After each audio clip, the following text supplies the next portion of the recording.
Ketika Rasulullah didatengin sama pembesar kafir Quraisy,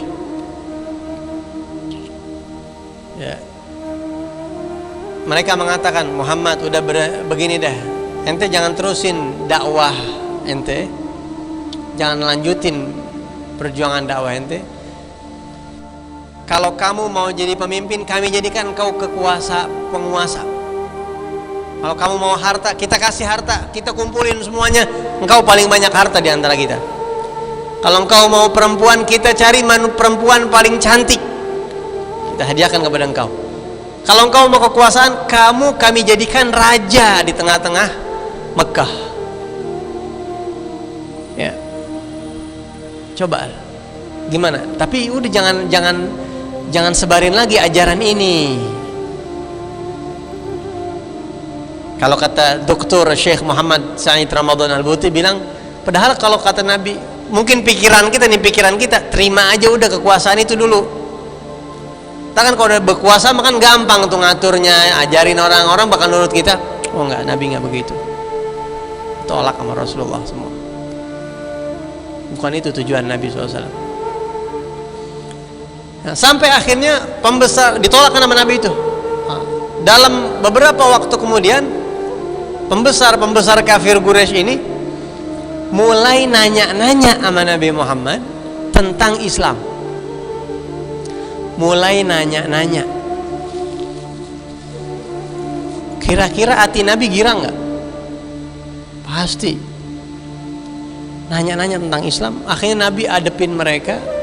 Nabi semangat untuk menjelaskan tentang Islam, ngajak mereka ayo masuk. Karena kalau pembesar kafir Quraisy Mekah ini masuk, kepegang udah kota Mekah. Ya, ini anak buah semuanya ngikut udah pasti. Ketika diajak nih, wah ini pembesar kafir Quraisy mulai nanya-nanya Islam, menunjukkan ada respon positif, pengen kayaknya Nabi ada harapan nih. Di saat Nabi lagi mau ngajak mereka begitu, datang satu orang bukan tokoh masyarakat biasa, wabuta lagi, pengen dituntun sama Nabi buat masuk Islam. Namanya Abdullah bin Ummi Maktum. Kira-kira kalau ente di posisi Nabi ini, ente ladenin yang mana dulu? Hah? Ladenin yang mana dulu kira-kira? Nih kalau dia pada masuk Islam, nih pembesar nih, punya power, anak buahnya bakal pada ngikut ribuan nih, Mekah bakalan kepegang. Dalla Ibn Ummi Maktum ini masyarakat biasa, nggak punya pengikut, uang nggak punya kekuasaan, wabuta, nggak ngeliat. Kata Nabi, nanti ente kan satu orang gampang, ini susah banget ini ngajak dia, soalnya mumpung dia lagi pada respon nama Islam. Kalau ini udah pasti dah, ntar juga bisa besok atau ntar tungguin beberapa saat. Begitu Nabi lagi semangatnya nyelamatin mereka dari neraka, mau ditarik ke sorga. Ini orang-orang besar yang nantinya lebih banyak yang ditarik ke sorga. Turun firman Allah, abasa wa tawalla an ja'ahul a'ma. Allah, wa ma yudrika la'allahu yazakka aw yadhakkaru fatanfa'ahu dhikra amma man istaghna anta lahu tasadda wa ma 'alayka alla yazakka wa amma man ja'aka yas'a wa huwa yakhsha fa anta 'anhu talahha. Yang ada di pikiran Nabi pada saat itu, sekarang ini mumpung mereka respon pada mau masuk Islam nih dan nyelamatin orang banyak, ternyata ada sesuatu yang kita nggak pahamin. Dakwahin mereka baik gak? Baik. Nabi tulus, Nabi nggak ngarep apa-apa, tujuannya baik. Ini baik. Mustahil ini buruk, mustahil Nabi condong dengan keburukan, mustahil. Tapi Allah pengen ngasih tahu sama Nabi, ente jangan ambil yang baik, ambil yang lebih baik. Dan ternyata hitung-hitungan persepsi kita ini belum tentu benar. Ketika kita bilang ini yang lebih baik daripada ini, ternyata ini yang lebih baik daripada itu. walaupun gambarannya kelihatannya itu yang lebih baik.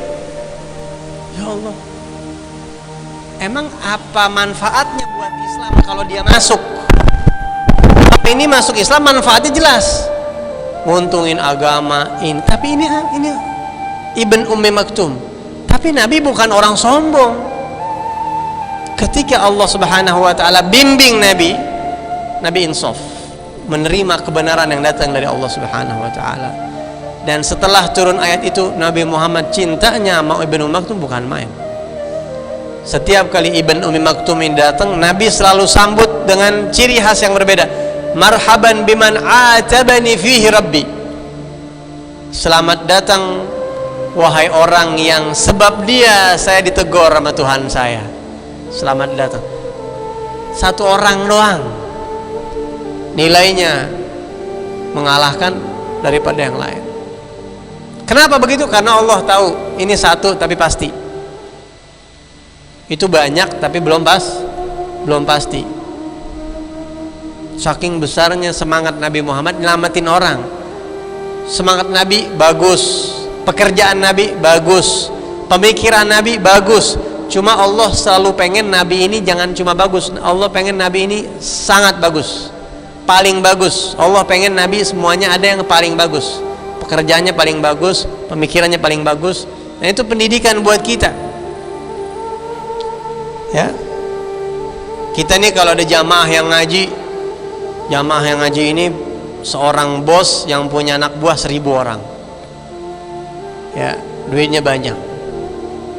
Dia datang ngaji sama kita, atau dia datang namu sama kita.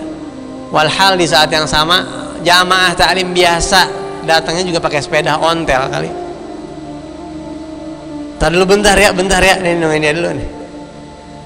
Ini katanya dia pengen ngaji, ente kan pengen ngaji juga, ya ntar besok juga nggak apa-apa bisa. Ya Allah.